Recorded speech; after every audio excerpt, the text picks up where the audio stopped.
मैं हूं अवंतिका श्रीवास्तव और बंसल न्यूज की खास पेशकश लक्ष्य में आप सभी का स्वागत है। अगर आप भी अपने करियर को सुनिश्चित करना चाहते हैं तो ये कार्यक्रम आपके बहुत काम का है, क्योंकि हमारे इस प्रोग्राम में एक्सपर्ट्स करेंगे आपका मार्गदर्शन और बनेंगे लक्ष्य हासिल करने में मददगार।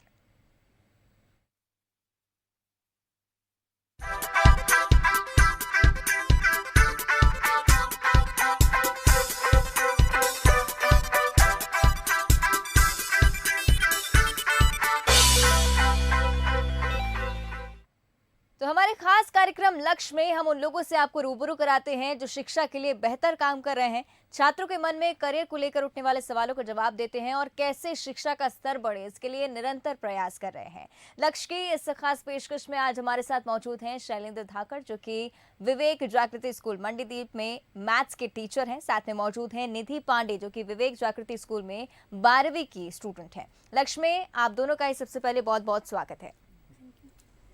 सबसे पहला सवाल शैलेंद्र जी आपसे जानना चाहूंगी आपके स्कूल विवेक जागृति के बारे में, साथ ही किस सब्जेक्ट को आप किस तरह से टैकल करते हैं इस बारे में भी जानकारी लेना चाहेंगे। जी, मैं विवेक जागृति विद्या मंदिर हाई सेकेंडरी स्कूल मंडीदीप में पिछले 8 वर्ष से अध्यापन कार्य कर रहा हूं। इस संस्था की स्थापना सन 1980 लगभग 40 वर्ष पूर्व की गई थी। यह संस्था में बहुत अच्छा वातावरण जी है। सर, इस स्कूल में किस स्ट्रीम के कितने स्टूडेंट्स हैं? आर्ट्स और इस विद्यालय में जी। टोटल मैथ स्ट्रीम में 40 बच्चे हैं। ओके। निधि, आपसे अब मैं चर्चा करना चाहूंगी। अपने स्कूल के बारे में बताएं और अपने बारे में बताएं, किस तरह की हॉबीज रखती हैं और किस विषय में रुचि रखती हैं। मेरा नाम निधि है और मैं क्लास 12th की स्टूडेंट हूँ। और हमारे स्कूल में वातावरण स्टार्टिंग से ही बहुत अच्छा रहा है, टीचर बहुत सपोर्टिव रहे हैं और मेरी रुचि गार्डनिंग में है और मेरा फेवरेट सब्जेक्ट मैथ्स है। ठीक है, यानी कि मैथ्स आपको बहुत पसंद है, इसलिए पीसीएम आपकी स्ट्रीम है। शैलेंद्र जी, आपसे बात करना चाहूंगी। शिक्षा के क्षेत्र में बंसल समूह के भी कई सारे योगदान हैं, उन योगदानों को आप किस तरह से देखते हैं? बंसल समूह शिक्षा के क्षेत्र में बहुत महत्वपूर्ण भूमिका निभाता है। उसके पास शिक्षा, तकनीकी, विज्ञान, मैनेजमेंट आदि के क्षेत्र में पर्याप्त साधन उपलब्ध हैं। साथ ही वह उसमें फ्री बस सेवा आदि सभी व्यवस्थाएं हैं, जिसकी वजह से और शिक्षण पद्धति बहुत अच्छी है, जो उसकी कार्यकुशलता और शैक्षणिक गतिविधि को में महत्वपूर्ण भूमिका निभाती है। बिल्कुल, और यही सवाल निधि मेरा आपसे रहेगा कि बंसल समूह के कई सारे योगदान जिनका हम जिक्र कर रहे हैं, आप इन योगदानों में से किसको सबसे बेहतर समझती हैं शिक्षा के क्षेत्र में? बंसल ग्रुप की बहुत सारी नीतियां हैं, लेकिन मुझे बंसल ग्रुप की स्कॉलरशिप की नीति बहुत अच्छी लगती है। यहाँ उन स्टूडेंट को स्कॉलरशिप प्रोवाइड की जाती है जो पढ़ने में तो अच्छे हैं, लेकिन कुछ कारण होने से वो अपनी पढ़ाई पूरी नहीं कर पाते हैं। तो बंसल ग्रुप उन्हें स्कॉलरशिप प्रदान करके उन्हें आगे की उनकी लाइफ को भी सेटल करता है। साथ में हमारे देश के लिए भी बहुत अच्छा है कि कुछ अच्छे स्टूडेंट्स आगे जाके देश के लिए भी कुछ अच्छा कर सकें। बिल्कुल, यानी कि आप समझते हैं कि स्कॉलरशिप से उन बच्चों को बढ़ावा मिलता है जो देश का भविष्य है, रचने वाले हैं आगे जाकर। शैलेंद्र जी, आपसे अब मैं जानना चाहूँगी टेक्निकल एजुकेशन पर हम बात करेंगे। जिस तरह से एजुकेशन के और पढ़ाने के तरीके दिनों दिन विकसित होते जा रहे हैं, इस तरह से टेक्निकल एजुकेशन हर वर्ग के क्षेत्रों में उपलब्ध हो सके, इसके लिए क्या कुछ कदम हम उठा सकते हैं? विभिन्न शैक्षणिक तरीकों के तकनीकों के माध्यम से क्राउड को यूज किया जाना चाहिए और आर्थिक वर्ग के विद्यार्थियों के लिए शिक्षा का स्तर ऊंचा होना चाहिए। बिल्कुल, और सर, आप रूबरू होते हैं उन स्टूडेंट्स से जो आगे जाकर टेक्निकल एजुकेशन में अपना फ्यूचर देखना चाहते हैं, आप बेहतर तरीके से इस सिचुएशन को समझते हैं। और निधि भी हमारे साथ मौजूद हैं, पीसीएम फील्ड से हैं, टेक्निकल एजुकेशन में उनके क्या विचार हैं ये भी जान लेते हैं। जी निधि। टेक्निकल एजुकेशन आज बहुत इम्पोर्टेंट हो गया है और सभी स्टूडेंट का आजकल का ड्रीम है कि वो टेक्निकल एजुकेशन में ही जाएं, और मेरा भी ड्रीम है कि मैं टेक्निकल एजुकेशन में ही कुछ करूं। बिल्कुल। और अगर मैं बात करूँ शिक्षा और स्वास्थ्य की, जिस तरह से कहा जाता है कि स्टूडेंट लाइफ में शिक्षा और स्वास्थ्य के बीच सामंजस्य बैठाना एक मुश्किल विषय होता है लेकिन महत्वपूर्ण होता है। तो आप किस तरह से अपने स्टडीज़ को अपने फिजिकल एक्टिविटीज़ के साथ मैनेज करती हैं? शिक्षा और स्वास्थ्य में सामंजस्य स्थापित करना बहुत इंपॉर्टेंट होता है, क्योंकि अगर हमारी हेल्थ अच्छी नहीं है तो हम स्टडी भी नहीं कर सकते। इसके लिए फिजिकल और मेंटली दोनों हेल्थ इंपॉर्टेंट होती है। तो फिजिकली हेल्थ के लिए तो मैं जंक फूड को अवॉइड करती हूँ, और मेंटली हेल्थ के लिए मैं 15 मिनट का मेडिटेशन करती हूँ। साथ ही हमारे टीचर हमें बहुत इस चीज़ के लिए बहुत अवेयर करते हैं। वो चाहते हैं कि हम सिर्फ एग्ज़ाम की तैयारी ना करें, बल्कि अपने लाइफ में आने वाले प्रॉब्लम्स और चैलेंजेस को भी फेस करें। तो इसके लिए बहुत सारे सेमिनार्स भी कराए जाते हैं हमारे स्कूल में, और प्रिंसिपल सर का भी पूरा सपोर्ट होता है कि वो हमें इस चीज़ के लिए अवेयर करें। निधि, सुबह ही परीक्षा पे चर्चा कार्यक्रम हुआ प्रधानमंत्री नरेंद्र मोदी का, आपने देखा वो कार्यक्रम? सॉरी मैम, मैं नहीं देख पाई। आपने नहीं देखा, लेकिन उसमें प्रधानमंत्री नरेंद्र मोदी ने ये जो बात कही है, छात्रों को परीक्षा का मंत्र दिया है। इस दौरान उन्होंने कहा कि लक्ष्य सबका निर्धारित होना चाहिए और शुरू से ही उस लक्ष्य की बेहतरी के लिए काम करते रहना चाहिए। लक्ष्य की अगर बात की जाए, और जिस तरह से विषय भी है हमारे इस कार्यक्रम का लक्ष्य, आप अपने लक्ष्य को किस तरह से निर्धारित करती हैं? लक्ष्य बनाना और उसे पाना बहुत डिफ़िकल्ट फेस होता है, क्योंकि मैं अपना डेली बेसिस पे अपना गोल सेट करती हूँ और उसे अचीव करने की पूरी कोशिश करती हूँ। मेरा रूटीन ये होता है कि मैं रात को ही अपना गोल सेट कर लेती हूँ कि मुझे सुबह उठ के किस किस सब्जेक्ट में क्या क्या टाइम देना है। इससे मेरा टाइम भी वेस्ट नहीं होता है और मैं अपनी पढ़ाई भी फोकस होकर कर सकती हूँ। बिल्कुल। और इसी बारे में शैलेंद्र जी से भी बात कर लेते हैं। शैलेंद्र जी, कई बार देखा जाता है कि अपना लक्ष्य निर्धारित कर लेते हैं बच्चे, लेकिन कई बार डिस्ट्रैक्ट हो जाते हैं। कई सारी कॉमन प्रॉब्लम सोशल मीडिया की अगर बात की जाए, या तमाम ऐसे मुद्दे जिनको देखते हुए कहीं ना कहीं लोगों का, बच्चों का जो मानसिक विकास है वो रुक जाता है। आप किस तरह से देखते हैं और क्या सलाह देते हैं ऐसे बच्चों को? छात्रों द्वारा बहुत सारी कंटेंट को उपलब्ध होने की वजह से बहुत सारे बच्चे इससे भ्रमित हो जाते हैं, जिसकी वजह से उनको प्रॉब्लम्स आती हैं। एक निर्धारित लक्ष्य के एक निर्धारित कंटेंट के आधार पर तैयारी की जाए तो हमें हमेशा सफलता प्राप्त होती है।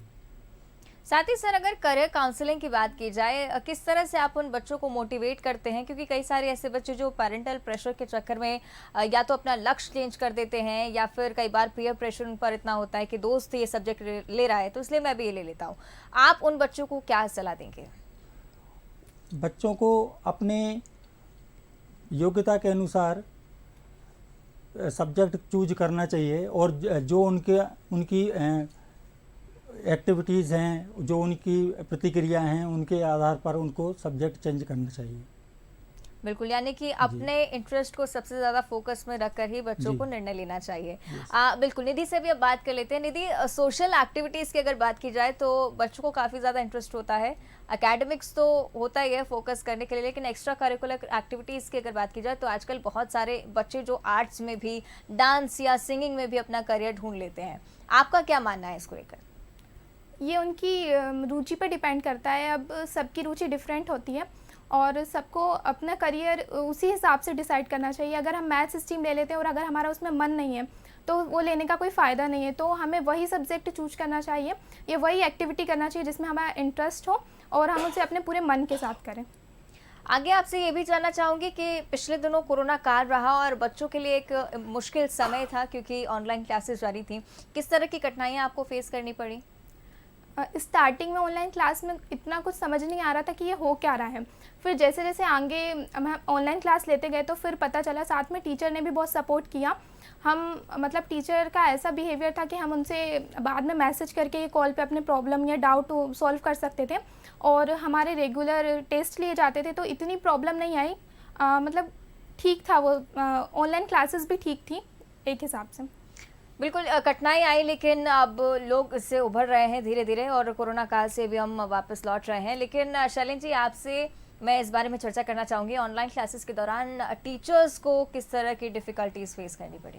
टीचर्स को समझाने और बच्चों टीचर्स बोलते रहते थे बच्चों का, जैसे मोबाइल चल रहा है या लैपटॉप वगैरह पे बच्चे पढ़ रहे हैं, ऑनलाइन कनेक्ट हैं, परंतु वह पढ़ रहे हैं या फिर अदर एक्टिविटीज़ में वर्क कर रहे हैं, ये देखा जाता था। मतलब सामने बच्चों के हम यह डिसाइड नहीं कर सकते थे कि जो हम पढ़ा रहे हैं बच्चे उसका अनुसरण कर रहे हैं, अदरवाइज नहीं।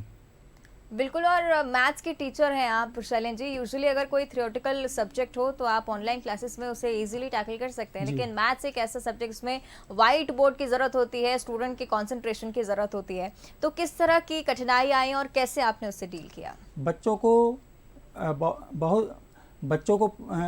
बहुत सारी कठिनाई का सामना करना, बच्चों को पढ़ाते समय बहुत सारी कठिनाइयों का सामना करना पड़ता है। जैसे कि बोर्ड जैसे सामने होते हैं तो बच्चों की प्रतिक्रिया को देखा जाता है, और जब ऑनलाइन पढ़ाई की जाती है तो बच्चों की सामने प्रतिक्रिया को नहीं देखा जाता है, और उसके साथ ही बच्चे पढ़ाई कर रहे हैं, टीचर्स पढ़ा रहे हैं और बच्चे ध्यान दे रहे हैं, अदरवाइज़ नहीं दे रहे हैं, इस बात की समस्याएं होती हैं।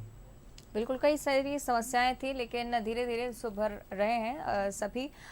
निधि, आपसे अब मैं बात करना चाहूँगी, और जिस तरह से हमने बात की पिछले 2 सालों की, और स्टूडेंट्स को उस तरह का एनवायरनमेंट नहीं मिल पाया जो उनके ग्रोथ के लिए काफ़ी ज़्यादा ज़रूरी था, आपका इस पर क्या कुछ कहना है? हाँ, ये मतलब सच है कि वो एनवायरनमेंट नहीं मिल पाया, लेकिन फिर भी अगर हम चाहें तो हम कर सकते थे उस टाइम पे। टीचर भी बहुत सपोर्ट कर रहे थे इस चीज़ के लिए कि ऑनलाइन स्टडी में वो भी अपना बहुत इफ़ेक्ट डाल रहे थे। तो हमारी भी पूरी कोशिश होनी चाहिए थी कि हम भी मतलब टीचर को सपोर्ट करें, ना कि अपना माइक ऑन करके कोई अदर एक्टिविटीज़ करने लगे। तो ये हम पे डिपेंड करता था कि हमें मतलब उस टाइम का यूज़ करना है और स्टडी पे ही फोकस करना है, ना कि अदर सोशल मीडिया पे। निधि, आपने हाल ही में 12वीं का एग्ज़ाम दिया है। अगर मैं 2 सालों की चर्चा करूं तो ऑनलाइन क्लासेस रही। मैं आपसे डिफरेंस जानना चाहूँगी कि पहले और अब में परीक्षा में कोई अंतर आपको देखने को मिला प्रिपरेशन के दौरान? या तो प्रिपरेशन स्टार्टिंग में हमारी ऑनलाइन क्लास थी, तो हम लोग उतना अच्छे से परफॉर्म नहीं कर पा रहे थे, लेकिन फिर जैसे जैसे कुछ गाइडेंस आया, फिर क्लासेस लगने लगी, तो फिर वहाँ टीचर से थोड़ा सपोर्ट मिला। तो फिर हमने उस तैयारी करने स्टार्ट करी, उस सब्जेक्ट को किस हिसाब से पढ़ना है और किस में कितना फोकस करना है, ये पता चला। तो इतना कुछ प्रॉब्लम नहीं आया, और 2 साल में और अभी के पेपर में भी कोई इतना अंतर नहीं था। बिल्कुल। चलिए, शैलेंद्र जी से अब मैं बात करना चाहूँगी। शैलेंद्र जी, कई सारे ऐसे बच्चे जो शिक्षा से वंचित रह जाते हैं, अगर बात की जाए उनके फाइनेंशियल ग्रोथ की या इकोनॉमिकल कंडीशंस की, जो उस तरह की नहीं होती हैं और हर विद्यार्थी तक शिक्षा नहीं पहुंच पाती है, क्योंकि आप एक ग्राउंड लेवल पर काम कर रहे हैं, एक शिक्षक हैं, समझते हैं हर विद्यार्थी की दिक्कतों को। तो आपसे जानना चाहेंगे कि सब पढ़े सब बड़े बंसल समूह का ये उद्देश्य रहा है कि हर व्यक्ति तक, हर विद्यार्थी तक शिक्षा पहुँचे, इसको हम आगे बढ़ाने के लिए और क्या कर सकते हैं? इसके लिए विभिन्न प्रकार की छात्रवृत्तियाँ और नए नए आयामों को के प्रति आकर्षित करना होगा, और उनको उन आयामों के द्वारा अवगत कराना होगा, ताकि बेहतर वह उनके प्रति जागरूक हों और आकर्षित हों, जिसके द्वारा उनमें सामाजिक और मानसिक दोनों प्रकार की वृद्धि हो सके।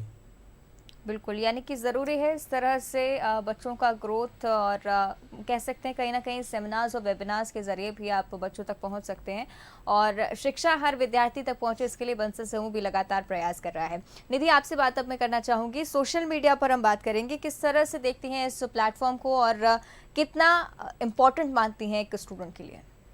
स्टूडेंट के लिए इतना इम्पोर्टेंट नहीं है सोशल मीडिया, क्योंकि इसका यूज़ कभी कभी बहुत हार्मफुल भी होता है स्टूडेंट्स के लिए। तो हमें अपना बहुत कम टाइम 15 से 20 मिनट ये सोशल मीडिया पर अपना टाइम वेस्ट करना चाहिए, और स्टूडेंट के लिए इतना इम्पोर्टेंट नहीं है।